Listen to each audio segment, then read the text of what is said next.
លោក Elon Musk បានចេញមកប្រកាសជាផ្លូវការថា 3i Atlas មិនមែនជាផ្កាយដ៏កន្ទុយនោះទេតែវាគឺជាយានអវកាសរបស់មនុស្សភពផ្កាយហើយកំពុងតែធ្វើដំណើរមករកភពផែនដីរបស់យើងក្នុងពេលឆាប់ៗនេះបាទនេះគឺជារឿងរ៉ាវដ៏គួរឲ្យភ្ញាក់ផ្អើលបំផុតមួយថ្មីចេះតែម្ដងដែលធ្វើឲ្យមនុស្សទូទាំងពិភពលោកចាប់ផ្ដើមបើកភ្នែកធំៗហើយចាំមើលទាំងអស់គ្នាថាវានឹងទៅជាយ៉ាងណាក៏សូមបញ្ជាក់ផងដែរថា 3i Atlas គឺជាវត្ថុនៅលើលំហអាកាសដែលរកឃើញដោយ Telescope Asteroid Terrestrial Impact Lot Alert System ឬ ATLAS កាលពីថ្ងៃទី1ខែកក្កដាឆ្នាំ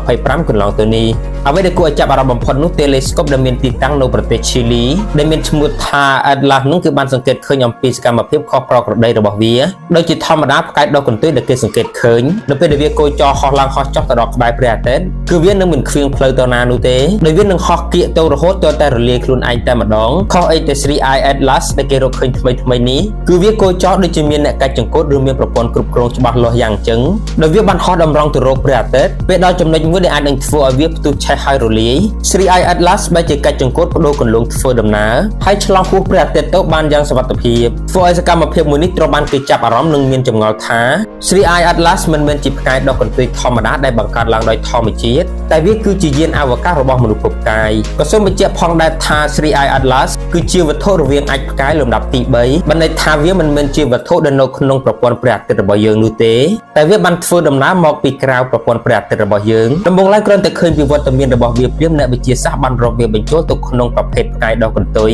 តែនៅពេលដែលឃើញការគោចររបស់វាដូចជាមានអ្នកបញ្ជាបែបនេះ 3i Atlas ក៏បានក្លាយទៅជាចំណុចក្តៅនៅបន្ទាត់ខាងលើដែលត្រូវបានគេតាមដាននិងយកចិត្តទុកដាក់ក្នុងការសិក្សាស្រាវជ្រាវបំផុតនិងមានការជជែកវែងញែកជាច្រើននៅក្នុងវិស័យការសិក្សាស្រាវជ្រាវអំពីភាវៈរស់នៅក្រៅភពហើយនៅទីបំផុតក្នុងសេចក្តីថ្លែងការណ៍មួយរបស់គម្រោង SpaceX ដែលមានលោក Elon Musk ជាអ្នកបង្កើតក៏បានបង្ហាញលទ្ធផលពីការសិក្សាស្រាវជ្រាវរបស់ខ្លួនទាក់ទងទៅនឹង 3i Atlas នៅក្នុងនោះពួកគេបានថ្លែងការណ៍ថា 3i Atlas បានធ្វើដំណើរដោយប្រព័ន្ធនាំផ្លូវបែបអច្ឆរិយៈពលគឺវាមិនមែនជាផ្កាយដ៏កន្ទុយធម្មតាមិនបានកើតឡើងដោយធម្មជាតិតែវាគឺជាសម្បកយានអវកាសរបស់មនុស្សភពផ្កាយដែលកំពុងលាក់ខ្លួននៅខាងក្នុងហើយពេលនេះគឺកំពុងតែធ្វើដំណើរតម្រង់មករកភពផែនដីរបស់យើងទៀតផងវ៉ាវពិតជាគួរភ្ញាក់ផ្អើលខ្លាំងមែនទែនអ្វីដែលកាន់តែគួរភ្ញាក់ផ្អើលជាងនេះ100ដងទៀតនោះដោយខាង SpaceX បានបញ្ជាក់បន្ថែមថា